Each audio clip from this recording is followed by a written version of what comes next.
আসসালামু আলাইকুম প্রিয় দর্শক, অন্য মঞ্চের আলাপচারিতায় আপনাদের সকলকে স্বাগত জানাচ্ছি। প্রিয় দর্শক, আমরা বাংলাদেশে স্বল্প সময়ের মধ্যে বেশ কিছু পরিবর্তন দেখতে পাচ্ছি। তার মধ্যে অন্যতম এখন বলতে গেলে টক অফ দ্য কান্ট্রি হচ্ছে ইউনূস কি জেলে যাচ্ছে, কারণ এটা তো রাষ্ট্রদ্রোহিতার শাস্তি, তো মৃত্যুদণ্ড বাংলাদেশে, সংবিধান লঙ্ঘনের শাস্তি। আমাদের রাষ্ট্রপতি চুপ্পু সাহেব তিনি কি বলেছেন গতকাল সকাল থেকে একটি আলোচনা দেখা যাচ্ছে, কালের কণ্ঠের একটি সাক্ষাৎকার, যে সাক্ষাৎকারের শিরোনাম আপনারা দেখতে পাচ্ছেন এখানে লেখা রয়েছে যে চমকানো তথ্য দিলেন রাষ্ট্রপতি।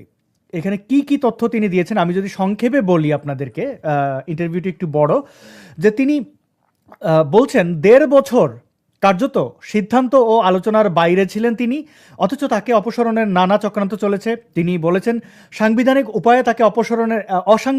উপায়ে তাকে অপসারণের একাধিক চেষ্টা হয়েছে, কিন্তু তিনি সাংবিধানিক ধারাবাহিকতায় রক্ষায় অনড় ছিলেন। তারপরে তিনি বলেছেন ২২ অক্টোবর ২০২৪ বঙ্গভবন ঘেরাও করেছিল মব সন্ত্রাসী, জুলাই সন্ত্রাসীরা। বিক্ষোভ ও সহিংস পরিস্থিতি সৃষ্টি করা হয়েছিল পরিকল্পিতভাবে। তার দাবি ভাড়াটিয়া লোকজন ব্যবহার করা হয়েছে এবং উদ্দেশ্য ছিল তাকে অপসারণের পরিবেশ তৈরি করা। ভাড়াটিয়া লোকজন কারা আমরা জানি, এই একই গোষ্ঠী কিন্তু প্রথম আলো রেল স্টারে হামলা করেছে, এই একই গোষ্ঠী কিন্তু ফজলুর রহমানের বাড়ির সামনে গিয়ে অশ্লীল স্লোগান দিয়েছে, এই একই ব্যক্তিরা সারা বাংলাদেশে মব সন্ত্রাস চালিয়েছে এবং ফ্যাসিবাদের দোসর আখ্যা দিয়ে চাঁদাবাজি করেছে, যার তার আওয়ামী লীগের নেতাকর্মীদের বাড়ি বাড়ি গিয়ে কোটি টাকা পর্যন্ত তারা হাতিয়ে এনেছে, লুটপাট করেছে। তিনি বলেছেন আমাদের প্রেসিডেন্টকে অপসারণের বিষয়ে রাজনৈতিক দলগুলোর মধ্যে বিভাজন তৈরি হয়েছিল। বিএনপি ও তাদের জোট প্রেসিডেন্টের পক্ষে অবস্থান নেওয়ায় অসাংবিধানিক অপসারণের বিরোধিতা হয়, অর্থাৎ সেটি ইউনূস বা মব সরকার তাকে অপসারণ করতে সক্ষম হয়নি। অন্তর্বর্তী সরকারের পক্ষ থেকেও তাকে সরিয়ে একজন সাবেক প্রধান বিচারপতিকে বসানোর অসাংবিধানিক উদ্যোগ নেওয়া হয়েছিল, তবে তার সংশ্লিষ্ট বিচারপতি রাজি হননি। তিনি আরও জানিয়েছেন যে ৩ বাহিনীর প্রধানরা তাকে সমর্থন দিয়েছে এবং অসাংবিধানিক পদক্ষেপে তারা অংশগ্রহণ করবে না বলে জানিয়েছিলেন। প্রধান উপদেষ্টা বা এই মবের ওস্তাদ মোহাম্মদ ইউনূস রাষ্ট্রপতির সঙ্গে নিয়মিত সমন্বয় করেননি। বিদেশ সফর শেষে সংবিধান অনুযায়ী রাষ্ট্রপতিকে অবহিত করেননি। এরপরে জানিয়েছেন যে যুক্তরাষ্ট্রসহ বিভিন্ন রাষ্ট্রীয় চুক্তির বিষয়ে তাকে জানানো হয়নি।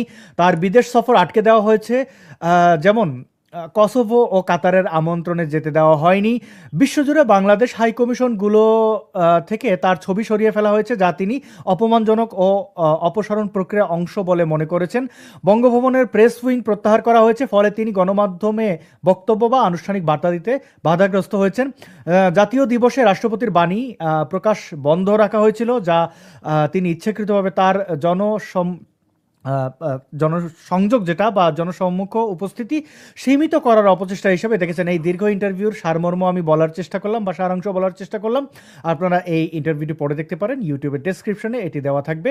এবার জামাতে ইসলামীকে দেখলাম, তাদের ওপর এবং ভেতরটা কীরকম আমরা সবাই জানি। মোটামুটি তারা জান্নাতের টিকিট বিক্রি করেও জয়ী হতে পারেনি কোনোভাবেই, মানে ভরাডুবি তাদের হয়েছে।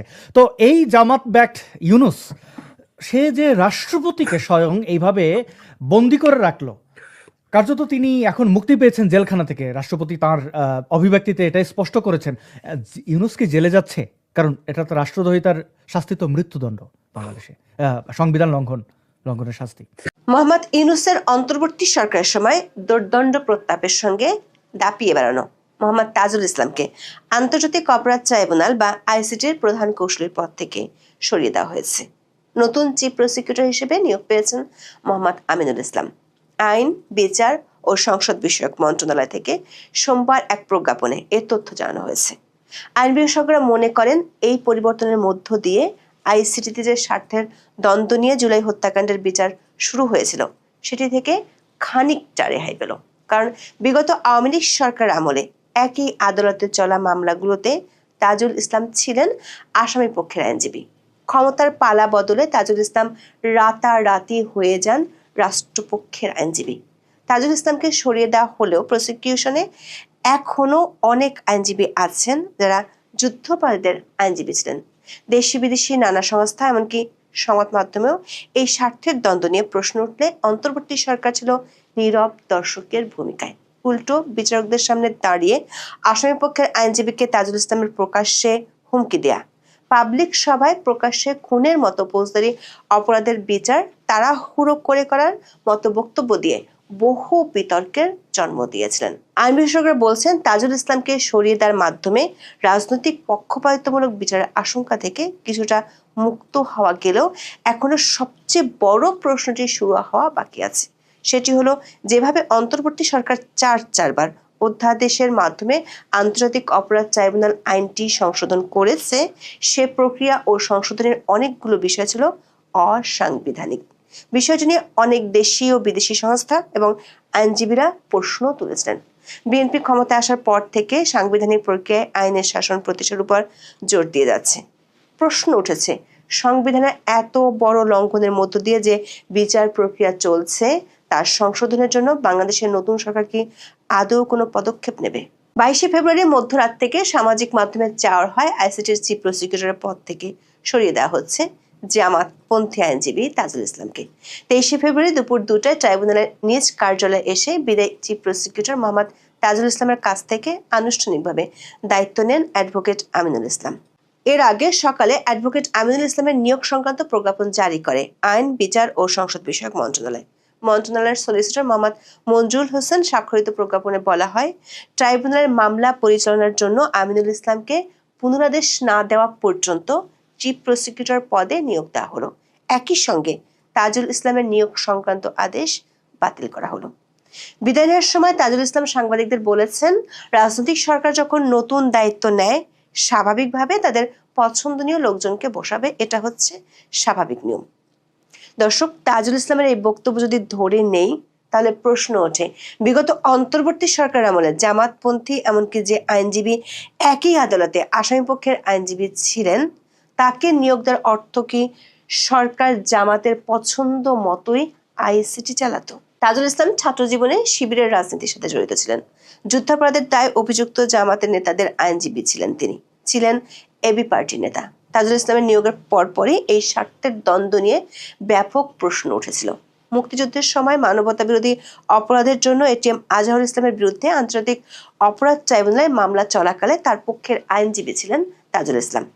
2024 সালের 5 সেপ্টেম্বর অন্তর্বর্তী সরকার তাজুল ইসলামকে আন্তর্জাতিক অপরাধ ট্রাইব্যুনালের চিফ প্রসিকিউটর হিসেবে নিয়োগ দেয়। কিন্তু 25 ফেব্রুয়ারি আপিল বিভাগে এটিএম আজহারুলের রিভিউ শুনানিতে উপস্থিত ছিলেন তাজুল ইসলাম। এর ফলে আজহারুলের বিরুদ্ধে মামলায় তাজুল ইসলামের সংশ্লিষ্টতা স্বার্থের সংঘাত বা কনফ্লিক্ট অফ ইন্টারেস্ট তৈরি করেছে কিনা এবং তিনি পেশাগত আচরণবিধি লঙ্ঘন করেছেন কিনা সে প্রশ্ন তুলেছিলেন সুপ্রিম কোর্টের একাধিক আইনজীবী। এছাড়া বিভিন্ন সময় কোর্টে এবং কোর্টের বাইরে তাজুল ইসলামের আচরণ অনেক প্রশ্নের জন্ম দিয়েছিল। গত বছরের 23 November chief prosecutor Tajul Islam আসামিপক্ষের আইনজীবী নাজনীন নাহারকে উদ্দেশ্য করে সরাসরি বলেছিলেন, চুপ থাকুন, কথা বলবেন না, আপনিও আসামি হতে পারেন।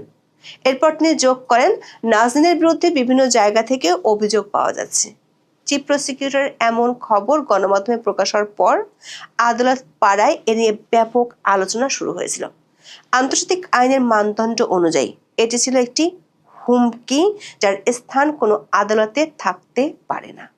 1973 সালে আন্তর্জাতিক অপরাধ ট্রাইব্যুনাল আইনের 17 অনুচ্ছেদের 2 নম্বর ধারা অনুযায়ী আসামির আত্মপক্ষ সমর্থনের জন্য আইনজীবী সহায়তা পাওয়ার অধিকার রয়েছে। গত বছরের 31 আগস্ট দেয়া তাজুল ইসলামের এক বক্তব্যের কারণে আইসিটির বিচার প্রক্রিয়ার স্বচ্ছতা নিয়ে প্রশ্ন ওঠে।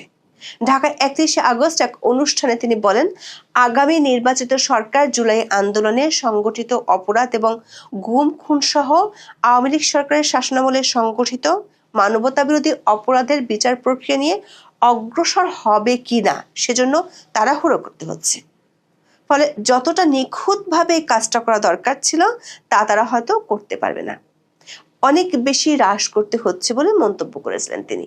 এছাড়া বুলেটের মাধ্যমে চুলে আগুন ধরিয়ে দেওয়ার মতো অদ্ভুত যুক্তিও তিনি শুনানিতে দিয়েছিলেন। তাজুল ইসলামের একটি দলের সাথে জড়িত থাকা এবং দলটির কয়েকজন নেতার বিরুদ্ধে একই আদালতে দায়ের হওয়া মামলার আইনজীবী হওয়ার কারণে জুলাই হত্যাকাণ্ডে অভিযুক্তদের বিচারের স্বচ্ছতা নিয়ে নানা মহল থেকে প্রশ্ন উঠেছিল। যেমন গত 2রা ফেব্রুয়ারি টিআইবির এক রিপোর্টে আন্তর্জাতিক অপরাধ ট্রাইব্যুনালে নিয়োগ পাওয়া বিচারক ও কৌশলীদের দক্ষতা, অভিজ্ঞতা ও রাজনৈতিক সংশ্লিষ্টতা নিয়েও উদ্বেগ জানানো হয়েছিল। দর্শক, টিআইবির দেওয়া তথ্য অনুযায়ী আন্তর্জাতিক অপরাধ ট্রাইব্যুনালে এ পর্যন্ত 450টি অভিযোগ দায়েরের তথ্য তুলে ধরে প্রতিবেদনে বলা হয়েছে, এর মধ্যে মামলা হয়েছে 45টি। এসব মামলায় শেখ হাসিনা সহ 209 জনকে আসামি করা হয়েছে, গ্রেপ্তার করা হয়েছে 84 জনকে। বর্তমানে ট্রাইব্যুনালে 12টি মামলা বিচারাধীন, যেখানে আসামির সংখ্যা 105 জন।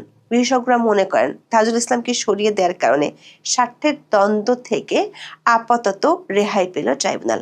যদিও প্রসিকিউশন টিমের কয়েকজন সদস্য এখনো রয়ে গেছেন, যারা একসময় যুদ্ধাপরাধীদের পক্ষে মামলা লড়েছেন। নতুন চিফ প্রসিকিউটর দায়িত্ব নিয়ে বলেছেন, যারা প্রকৃত অপরাধী নয় এমন কেউ প্রসিকিউশনের মাধ্যমে কোনো হয়রানির শিকার হবেন না।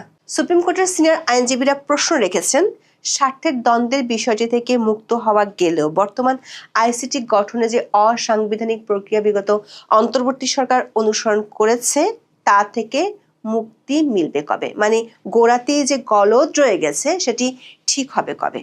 দর্শক, 2024 সালের 15 আগস্ট দৈনিক প্রথম আলোতে প্রকাশিত খবরে বলা হয়, ওই বছরের 1 জুলাই থেকে 15 আগস্ট পর্যন্ত ছাত্র জনতার আন্দোলনে সংগঠিত হত্যাকাণ্ডের বিচার আন্তর্জাতিক অপরাধ ট্রাইব্যুনালে করার সিদ্ধান্ত নেয় অন্তর্বর্তী সরকার। সে লক্ষ্যে আইন মন্ত্রণালয় 1973 সালের আইনটিতে 19টি ধারায় সংশোধনী এনে সরকার 2024 সালের 24 নভেম্বর এ সংক্রান্ত অধ্যাদেশ জারি করে। তখনই প্রশ্ন উঠেছিল, যে প্রক্রিয়া আইনটি সংশোধন করা হয়েছে তার সংবিধান সম্মতভাবে করা হয়নি। শেখ হাসিনা সরকারের পতনের পর 2024 সালের 6 আগস্ট রাষ্ট্রপতি মোহাম্মদ শাহাবুদ্দিন সংসদ ভেঙে দেন। এ কারণে 6 আগস্টের পর থেকে বাংলাদেশের অন্তর্বর্তীকালীন সরকারের আইন প্রণয়নের কোনো ক্ষমতা ছিল না, ছিল রাষ্ট্রপতির অধ্যাদেশ জারির ক্ষমতা। সংবিধানের 93 অনুচ্ছেদের 1 নম্বর ধারায় বলা হয়েছে, সংসদ ভেঙে যাওয়া অবস্থায় অথবা অধিবেশন না থাকলে রাষ্ট্রপতির কাছে সন্তোষজনকভাবে প্রতীয়মান হলে তিনি অধ্যাদেশ প্রণয়ন ও জারি করতে পারেন। তবে এই ধারাতে কিছু শর্ত দেয়া আছে। এখানে 3টি শর্ত দেয়া আছে। শর্ত 3টির মূল কথা হলো, সংসদ না থাকলে রাষ্ট্রপতি এমন কোনো অধ্যাদেশ করতে পারেন না যেটি সংবিধানের অধীন সংসদের আইন দ্বারা আইনসঙ্গতভাবে করা যায় না, এবং সংবিধানের কোনো বিধান পরিবর্তিত বা রহিত হয়ে যায়। অর্থাৎ সংসদ না থাকলে সংবিধানের 93 অনুচ্ছেদ অনুযায়ী রাষ্ট্রপতির অধ্যাদেশ জারির ক্ষমতার সীমাবদ্ধতা আছে। মানে রাষ্ট্রপতি চাইলেই সব বিষয়ে অধ্যাদেশ জারি করতে পারেন না। স্পষ্টভাবে বললে 2টো বিষয়ে রাষ্ট্রপতি অধ্যাদেশ জারি করতে পারেন না। একটি হলো সাংবিধানিক কোনো বিধান পরিবর্তন করতে পারেন না, আরেকটি হলো এমন কোনো অধ্যাদেশ জারি করতে পারেন না যেটি সংসদীয় আইনের স্থায়ী বিকল্প হিসেবে কাজ করে। অন্তর্বর্তী সরকার 2024 সালের 24 নভেম্বর যে অধ্যাদেশটি জারি করেছে সেখানে বলা হয়েছে, সংশোধনীটি 2009 সালের 6 জানুয়ারি থেকে কার্যকর হবে। আইনের ভাষায় একে বলা হয় রেট্রোঅ্যাক্টিভ এফেক্ট, অর্থাৎ পূর্ববর্তী প্রভাবসহ অধ্যাদেশটি জারি করা হয়েছে। এখানে অধ্যাদেশটি সংবিধানের 93 অনুচ্ছেদের বিধানের সঙ্গে সাংঘর্ষিক। সংবিধানের 3য় ভাগে 26 থেকে 47 অনুচ্ছেদে মৌলিক অধিকারগুলো তুলে ধরা হয়েছে। সংবিধানের 7 নম্বর অনুচ্ছেদের খ ধারা অনুযায়ী কোনো অধ্যাদেশ দিয়ে সংবিধানের 3য় ভাগের কোনো অনুচ্ছেদ বাতিল এবং এর বিরোধী কোনো কিছুই রাষ্ট্রপতি জারি করতে পারেন না।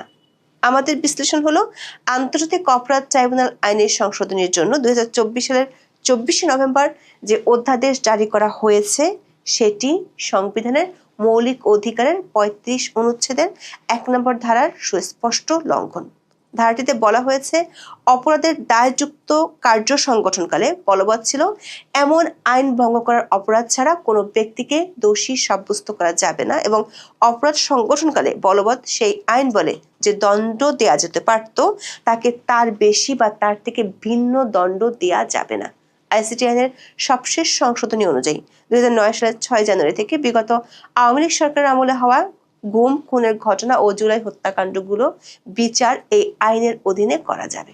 অথচ সংবিধানের 35 অনুচ্ছেদের 1 নম্বর ধারা বলছে, যেহেতু এটি মৌলিক অধিকার তাই অপরাধ সংগঠনের সময় যে আইন ছিল সে আইন দিয়ে বিচার করতে হবে। 1973 সালে আন্তর্জাতিক অপরাধ ট্রাইব্যুনাল আইনটি প্রণীত হয়েছিল। আন্তর্জাতিক আইনের অধীনে 1971 সালের মহান স্বাধীনতা যুদ্ধে গণহত্যা, মানবতা বিরোধী অপরাধ, যুদ্ধাপরাধ এবং অন্যান্য অপরাধের জন্য ব্যক্তিদের আটক, বিচার ও শাস্তি দেওয়ার জন্য। যুদ্ধাপরাধীদের বিচারের জন্য বিগত আওয়ামী লীগ সরকার 2009 ও 2013 সালে আইনটি সংশোধন করেছিল। সেই সংশোধনী পাশ হয়েছিল সংসদে, কিন্তু সংবিধানের মৌলিক মানবাধিকার অনুচ্ছেদের সাথে সাংঘর্ষিক কোনো সংশোধনী অধ্যাদেশের মাধ্যমে করা সম্ভব নয়।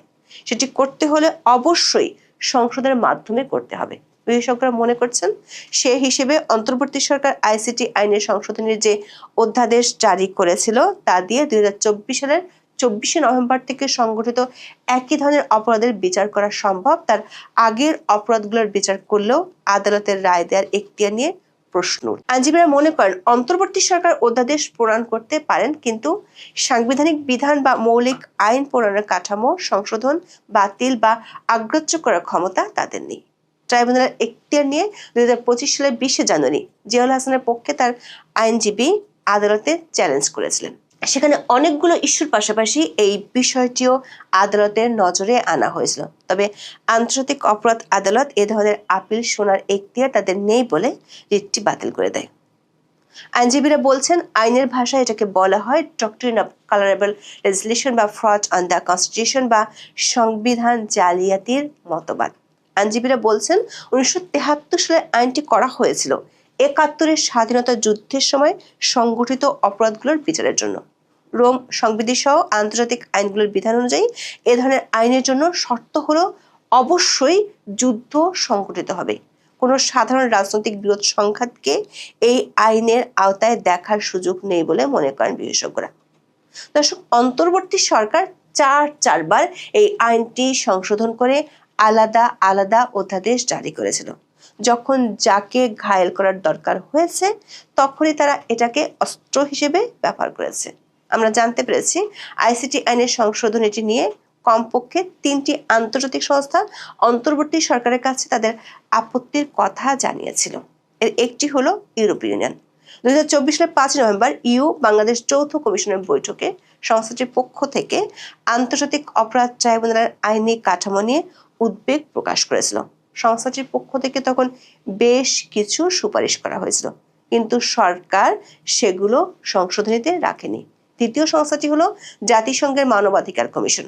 সংস্থাটির প্রধান ফলকার তুর্ক 30 অক্টোবর সংবাদ সম্মেলনে বলেছিলেন তার দপ্তর আইসিটি আইন সংশোধন এটিকে আন্তর্জাতিক মানের সঙ্গে সামঞ্জস্য আনতে এবং সুষ্ঠু বিচারের অধিকার নিশ্চিত করতে এবং যথাযথ প্রক্রিয়ার সঙ্গে আপোষ না করে ন্যায় বিচার প্রদানের বিষয় ইতিমধ্যে বাংলাদেশের অন্তর্বর্তী সরকারকে জানিয়েছে। তৃতীয় সংস্থাটি হলো আন্তর্জাতিক মানবাধিকার সংস্থা হিউম্যান রাইটস ওয়াচ। সংস্থাটি 2011 সালের 8 মে শেখ হাসিনা সরকারকে আইসিটি আইনের 12টি বিষয় সংশোধনের জন্য সুপারিশ করেছিল। একইভাবে ডক্টর ইউনূস সরকারকে সুপারিশ করেছিল সংস্থাটি। 3টি সংস্থাই আইসিটি আইনের 6 অনুচ্ছেদের 8 ধারা অনুযায়ী ট্রাইব্যুনাল গঠন ও বিচার প্রক্রিয়া নিয়ে প্রশ্ন তুলতে না পারা, 21 অনুচ্ছেদের 2 নম্বর ধারা অনুযায়ী মৃত্যুদণ্ডের বিধান সংশোধনের সুপারিশ করেছিল। সরকার এসব সুপারিশের কিছুই রাখেনি। সংবিধানের 47-এর 3 নম্বর অনুচ্ছেদ যাতে এই আইনের ক্ষেত্রে প্রয়োগ না হয় সেটি সুপারিশ করেছে। সংবিধানের ওই অনুচ্ছেদে গণহত্যার অপরাধে অভিযুক্তদের মৌলিক মানবাধিকার রহিত করার কথা বলা হয়েছে। দর্শক, জুলাই হত্যাকাণ্ডের সুষ্ঠু ও নিরপেক্ষ বিচার সবাই চায়, কিন্তু বিষয়টি অবশ্যই সাংবিধানিক ও যথাযথ আইনি প্রক্রিয়া হওয়া উচিত। ফলে এমন কোনো আশঙ্কা থাকা উচিত নয় যেটি আদালতের রায় দেওয়ার ক্ষমতাকে প্রশ্নবিদ্ধ করতে পারে। প্রশ্ন হলো এই বিতর্কগুলোর কতটা অবসান ঘটাবে নতুন রাজনৈতিক সরকার।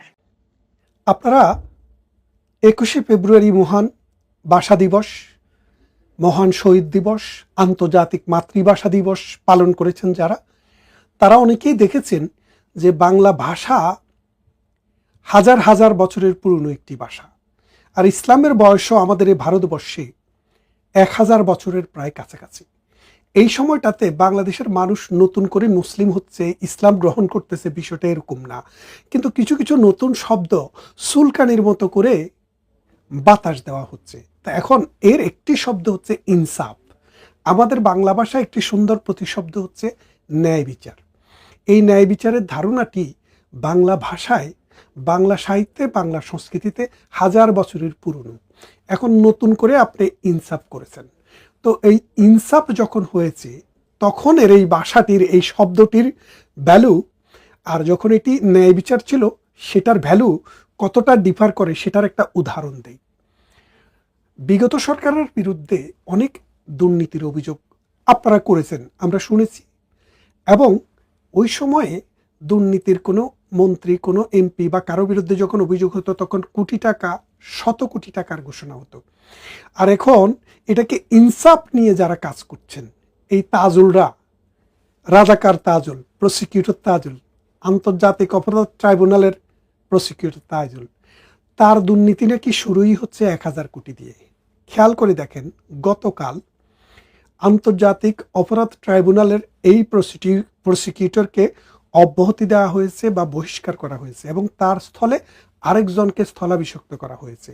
তার বিরুদ্ধে সোশ্যাল মিডিয়াতে, অনলাইনে, বিভিন্ন মিডিয়াতে আমরা যে খবর পাচ্ছি, তিনি 1000 কোটি টাকা ঘুষ নিয়ে তিনি এবং তার সাঙ্গপাঙ্গরা মিলে প্রধানমন্ত্রী শেখ হাসিনার বিরুদ্ধে মানবতা বিরোধী অপরাধের রাজসাক্ষী হিসেবে পুলিশ অফিসারদেরকে নিয়ে এসছেন, এবং এইভাবে শুধু একটি নয়, বেশ কয়েকটি মামলায় কয়েক হাজার কোটি টাকা ঘুষ নিয়ে তিনারা এই কাজ করেছেন। তিনাদের মধ্যে যারা যারা ছিলেন তাদের কেউ কেউ সঠিকভাবে ভাগ বাটোয়ারা পাননি, তাই তো তারা গোসা হয়ে এই জিনিসটি বাইরে প্রকাশ করে দেন।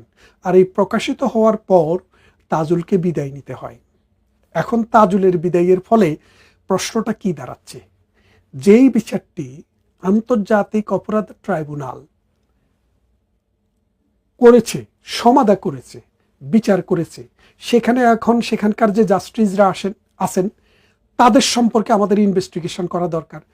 সেখানে যে আরও আইনজীবীরা ছিলেন তাদের বিরুদ্ধে, তাদের সম্পর্কে আমাদের আরও ইনভেস্টিগেশন করা দরকার।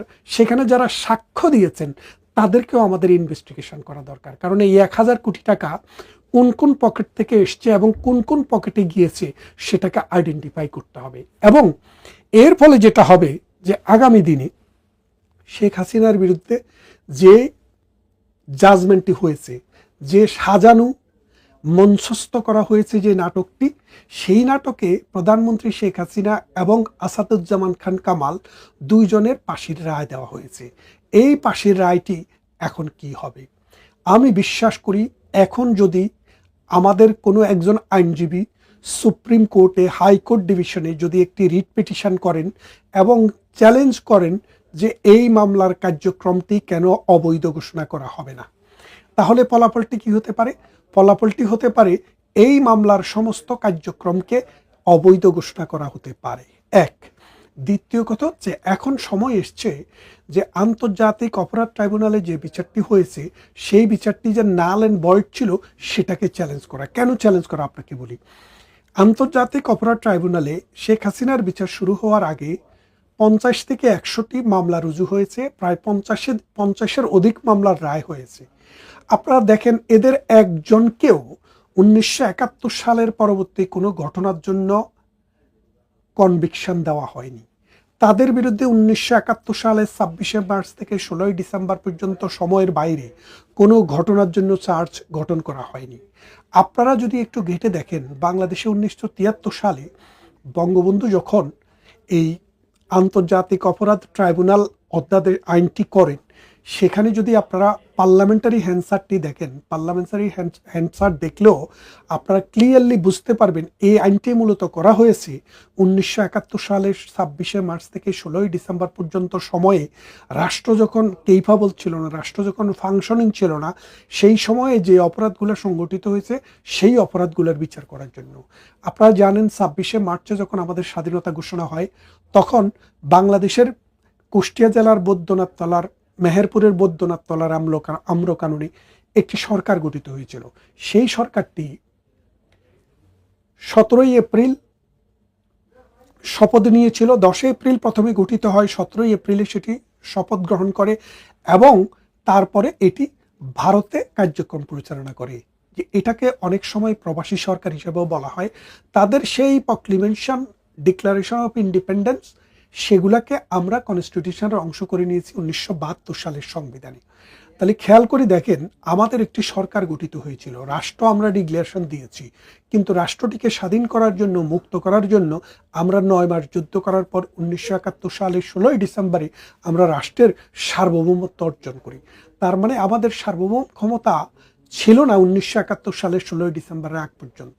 কিন্তু এই 26শে মার্চ থেকে 16ই ডিসেম্বর সময়, এই 9 মাসে আমাদের অসংখ্য প্রাণ ঝরে গেছে, 1 কোটিরও অধিক মানুষকে দেশান্তরিত হয়েছে, লক্ষ লক্ষ মানুষ জীবন দিয়েছে, অসংখ্য মানুষের ঘরবাড়ি জ্বালিয়ে দেওয়া হয়েছে এবং অসংখ্য মানুষকে হত্যা করা হয়েছে।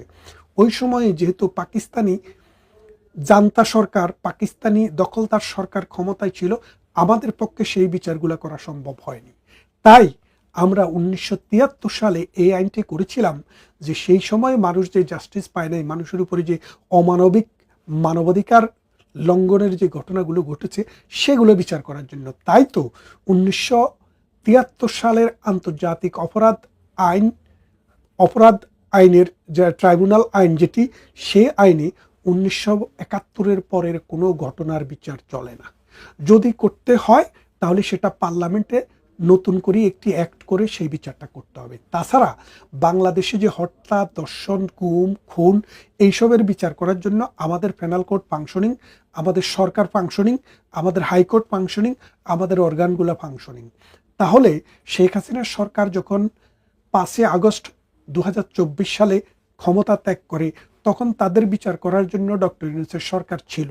তাহলে সেই সরকার কেন 1973 সালের আন্তর্জাতিক অপরাধ দমন আইনকে তাদেরকে মৃত্যুদণ্ডের রায় দেওয়ার জন্য ব্যবহার করবে? এটা হচ্ছে টোটাল একটা পারপাসিভ এবং ভিন্ডিকটিভ মেন্টালিটির একটি লক্ষণ। এখন আমরা দেখলাম সেটা করতে গিয়ে সরকার শুধু আওয়ামী লীগকে একিউজডে করেনি, তারা কোটি কোটি টাকাও বানিয়েছে। এই যে 1000 কোটি টাকা, এই 1000 কোটি টাকার ভেতরে ডক্টর ইউনূস এবং তার সাঙ্গপাঙ্গরা কত পেয়েছে সেটারও একটা দলিল আসা দরকার, সেটারও একটা হিসাব আমাদের পাওয়া দরকার।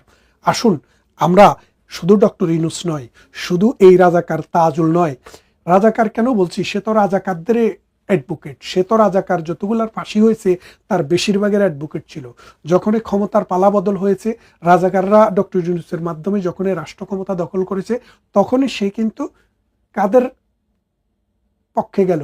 রাজাকারদের পক্ষ হয়ে ওই মুক্তিযোদ্ধাদের বিরুদ্ধে গিয়ে কামাল ভাইয়ের মতো, জননেত্রী শেখ হাসিনার মতো মানুষের বিরুদ্ধে শত কোটি টাকা নিয়ে মিথ্যা সাক্ষ্য হাজির করেছে এবং সেটি এখন মানুষের কাছে দৃশ্যমান। এই সন্ত্রাসীদের, এই 71-এর পরাজিত শক্তিদের আমরা এই মাটিতে, এই দেশে আবারও বিচারের মুখোমুখি করব। আসুন সবাই সমস্বরে আমরা দাঁড়াই যে এই অত্যাচারের বিচার, এই নির্যাতনের বিচার, এই মিথ্যা আদালতের বিচার এই জমিনেই হতে হবে। এবং আপনারা খেয়াল করে দেখেন, আমি শুরুতে যে কথাটি বলছিলাম, আজকাল বাংলাদেশকে 1971 সালে আমাদেরকে নতুন করে মুসলমান করতে চেয়েছিল পাকিস্তানিরা। উর্দু ভাষাকে 52 সালে আমাদের উপরে চাপিয়ে দেওয়ার চেষ্টা করেছিল ইসলামী ভাষা বলে, কারণ হরফটা আরবি কিন্তু সত্যিকার অর্থে ভাষাটা আরবি ছিল না।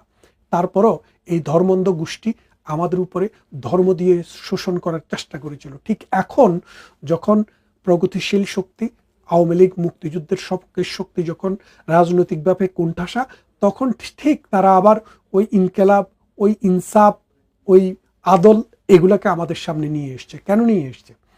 এই শব্দগুলো, আমি একটা জিনিস বলি, পৃথিবীর সব ভাষায়, সব জাতির ভাষায়, আন্তর্জাতিক সমস্ত ভাষায় বিদেশি শব্দের আধিক্য রয়েছে, এটা স্বাভাবিক। কিন্তু যে শব্দটি, যে ভাষাটি আপনার নিজের ভাষায় সুন্দরভাবে, সুষ্ঠুভাবে লেখার মতো, বলার মতো, পড়ার মতো শব্দ রয়েছে, সেখানে অন্য একটা ইম্পোজিশনের ভিন্ন একটা মিনিং থাকে। সেই মিনিংটাই হলো এই সমাজ, এই রাষ্ট্র, এই জাতিকে ভঙ্গুর মানে একটা দৃষ্টান্তের দিকে নিয়ে যাওয়া। এবং এই জিনিসটা নতুন না, 1600 শতকে আপনারা জানেন তখনও এই আরবি ভাষাকে, পার্সি ভাষাকে বাংলার মানুষের উপরে চাপিয়ে দেওয়ার একটা নমুনা তৈরি হয়েছিল। সেই সময়ে বাংলার মানুষ বিদ্রোহ করেছিল। সেই বিদ্রোহটা 1952 সালের মতো হয়নি, কবিদের কাছ থেকে এসছে। আপনারা জানেন 1600 শতকের কবি আব্দুল হাকিম, যিনি নূর নামক একটি গ্রন্থে বঙ্গবাণী নামে একটি কবিতা লিখেছিলেন। সেই কবিতায় তিনি বলেছিলেন, যেই সবে বঙ্গেতে জন্মি হিংসে বঙ্গবাণী, সেই সব কাহার জন্ম নির্ণয় ন জানি। কথার অর্থ হলো, বাংলাদেশে জন্মগ্রহণ করে যারা বাংলা ভাষাকে ঘৃণা করে বা বাংলা ভাষাকে যারা ভালোবাসে না, তারা কার জন্ম আমরা জানি না, অর্থাৎ তারা বাস্টার্ড, তারা যারও সন্তান, এই কথাটাই কবি বলেছেন। এবং তিনি আরো একটি বলেছেন কথা, যে দেশি ভাষা বলে যার মন না জুড়ায়, নিজ দেশ থেকে কেন বিদেশ ন যায়। অর্থাৎ নিজের দেশের ভাষায় যাদের মন জুড়ায় না, প্রাণ জুড়ায় না, যারা শান্তি পায় না, তারা নিজের দেশ ছেড়ে দিয়ে বিদেশে কেন যায় না, তিনি সেই উপদেশ দিয়েছেন। তাই আজকের দিনেও এই কবি আব্দুল হাকিম খুবই প্রাসঙ্গিক। তিনি যে বলেছেন, যারা নিজের জাতিকে, নিজের দেশকে, নিজের মাতাকে, নিজের ভাষাকে অন্য ভাষার উপরে স্থান দিতে চেষ্টা করে এবং দেয়, তারা আসলে এই জাতি, এই দেশ, এই সমাজের কুলাঙ্গার। এরা ধর্মের নামে অধর্ম করে, এরা শান্তির নামে অশান্তি করে, নীতির নামে দুর্নীতি করে। আপনারা তো দেখলেন এই তাজুল গংদের হাজার হাজার কোটি টাকার যে দুর্নীতি, এটা তো সবই সূত্রপাত। আরও দেখবেন ডক্টর ইউনূস এবং তার গংরা গত 17 মাসে বাংলাদেশকে কিভাবে রেপ করেছে, বাংলাদেশের সমাজ, রাষ্ট্র, বাংলাদেশের মুক্তিযুদ্ধ, বাংলাদেশের কালচার এবং বাংলাদেশের সংস্কৃতিকে তারা কিভাবে ধ্বংস করেছে, সেটা কিন্তু দিন দিন উন্মোচিত হবে। এবং আগামী যে সরকার বর্তমানে আছে, আমরা আশা করি তারা একটা ইনকোয়ারি কমিশন করবেন, করে এই অপচার, অনাচার, অজাচার, দুর্নীতির সমস্ত বিষয়গুলোকে আইনের আওতায় নিয়ে আসবেন। প্রিয় বন্ধুরা, কথা হবে অন্য কোনো ভিডিওতে। আজকের মতো এখানেই শেষ।